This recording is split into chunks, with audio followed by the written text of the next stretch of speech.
सर्वांना जय लवजी, जय भीम, जय शिवराय.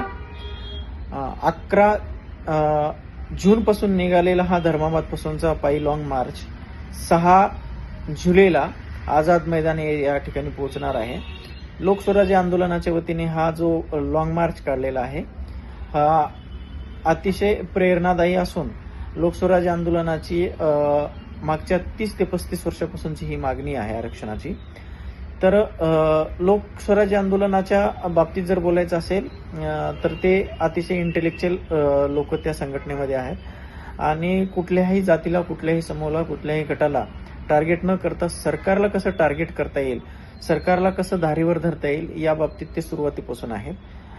म्हणून ह्या लोकस्वराज्य आंदोलनाची जी भूमिका आहे अतिशय स्पष्ट आहे की जे समाजामध्ये न्याय प्रस्थापित झाला पाहिजे, समानतेची वाटणी झाली पाहिजे. म्हणून हे वर्गीकरणाच्या संदर्भामध्ये मोठ्या प्रमाणात त्या ठिकाणी जमणार आहेत. महाराष्ट्राच्या कानाकोपऱ्यातून लोक त्या ठिकाणी येत आहेत, सर्व समाजाचे त्या ठिकाणी येत आहेत.